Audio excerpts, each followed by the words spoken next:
For today's video, luto serye mga palangga, tayo magluluto ng fried chicken para sa aking mga chikiting dito sa bahay at samahan na natin ng upo o kalubay sa Ilonggo. Igisa-gisa lang natin yan mamaya para may partner ang ating pritong manok na gulay. So ayan, bumili tayo ng 150 pesos na legs.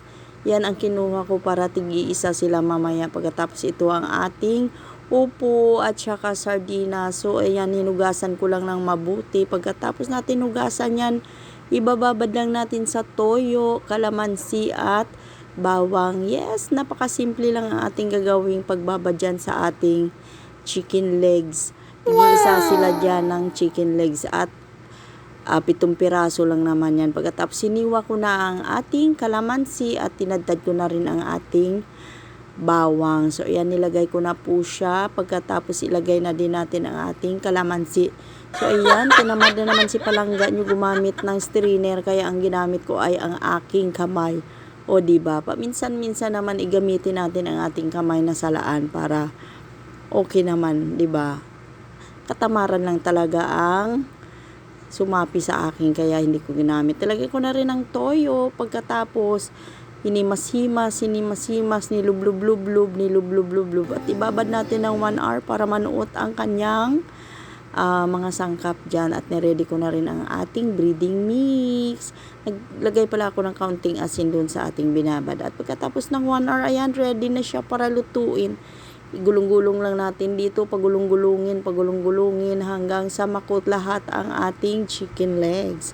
Pagkatapos ilalagay na po natin yan sa kumukulong mantika. So ayan, 3 muna ang akin nilagay at i-half cook lang po natin yan. Pagkatapos i-set aside lang natin at para mailagay na natin ang ating second batch.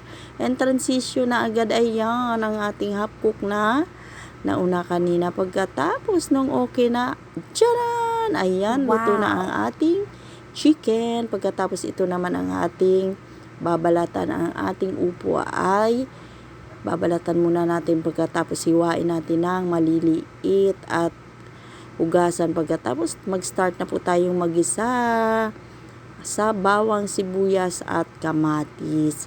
Yes, kahit ito lang ang ulam ko is okay na sa akin yan at napakasarap na. So yan, magisa na po tayo sa aking kawali na non-stick, pero tingnan nyo naman puro gas-gas. Dahil kapag naghuhugas, nakukuskus nga. Pagkatapos ilalagay na natin ang ating sardinas. Uy, napakasarap ang ulam na to. Sa probinsya noon, ito ang lagi naming ulam. Solve na. Maglagay tayo ng kaunting tubig at pagkatapos pinudburan natin ng charan, magic sarap syempre, at ang ating pamintang pino. Pagkatapos pag kumulo na, ilalagay na rin natin ang ating upo na ginayat kanina. So madali lang naman ito lutuin. Pagkakulo nito maya-maya is luto na. Titimplahin lang po natin at kung kulang ay lagyan pa rin natin ng asin. So ayan, ready na ang ating hapunan for today's video mga palangga luto serye. Wow! And don't forget to follow. Bye-bye and God bless!